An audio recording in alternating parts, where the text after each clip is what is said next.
So OCD, or obsessive compulsive disorder, is a disordered thought process. It is illogical. It is based on impulse and compulsion. So in pop psychology, what they're actually looking at is someone that has a fear of dirt or cleaning. They think that it's got to be spotless all the time. It's perfectionism. It's a quirk. Well, it's not really. Simply a desire for order or perfectionism isn't what OCD really is. So yes, there are common themes. Symmetry, checking, and contamination OCD are all symptoms of OCD. But the underlying reasons are far more complex. You see, OCD is irrational, uncontrollable, and catastrophic thinking.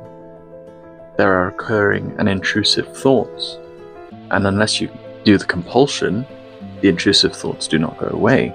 It does not ease the anxiety. So when you see someone check a tap 3 times, it's because they believe that if they don't, something bad will happen to someone they love. So they're fearing this outcome, and if they do not do the compulsion, this intrusive thought wins, their anxiety takes over. OCD is far more than a quirk. It's a debilitating and intrusive disorder.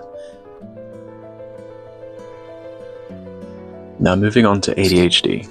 According to the Diagnostic Statistic Manual, the DSM, ADHD needs so many symptoms to be classified as a diagnosis. Now some of these are persistent impairments, so functioning is impaired. You struggle with work, school, social life. The symptoms must be present before the age of 12. It is lifelong, there is no sudden cure. And it needs to be marked by emotional dysregulation and working memory impairments. Popularly, people like to self-diagnose, and they think it's caused by doom scrolling or social media in general. Yeah, it may be a factor in instant gratuity, being able to access everything in seconds, but that is not what's causing the influx of ADHD diagnosis. If you look on social media, most of it is actually self-diagnosis. So no, ADHD is not doom scrolling. It is not just attention deficits. It is not just because you weren't paying attention when someone was speaking. Social media and pop psychology as a whole have convinced an entire generation that a little quirk, like being a bit distracted or being very energetic, must mean that you have a disorder. Not everything needs a label.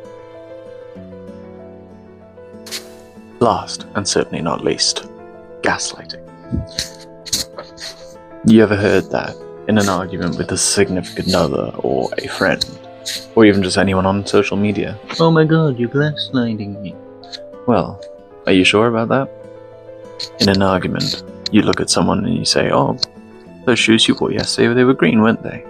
And they would say, no, they were red. And you're like, I'm sure they were green. And they go, well, stop gaslighting me. Well, that's not gaslighting. That's having a different opinion or a different recollection of an event. It isn't gaslighting. Gaslighting is a deliberate, malicious attempt to affect someone's perception of reality. With true gaslighting, there's generally a goal. It is goal-oriented. So this is to make the person question reality for an outcome. The gaslighting is pure manipulation. And experts actually do see a trend rather than just a singular argument. It forms over time and over repeated instances, not just in arguments or disagreements. Just because someone is lying, disagreeing with you, or just doesn't remember the same details you do, does not mean that they are gaslighting you. Now, I'm not saying pop psychology is completely wrong. Some instances are right. What it does need is critical evaluation. You need to be able to look at it and go, no, that's not right. Too many people out there make content without knowing the actual background to things, which is where we get these labels that don't actually work. They're actually more damaging than anything. The list can go on and on. We've spoken about ADHD, OCD, and gaslighting, but that's not to mention the personality disorders, the mood disorders, all these things that people think they know a lot more than they do. Even things as much as spectrum disorders are missold. So many people go online and assume they're autistic or have ADHD just because they're a bit quirky. So as always, thank you for watching. Please like, follow, and share. And just remember to be more critical of what you're watching.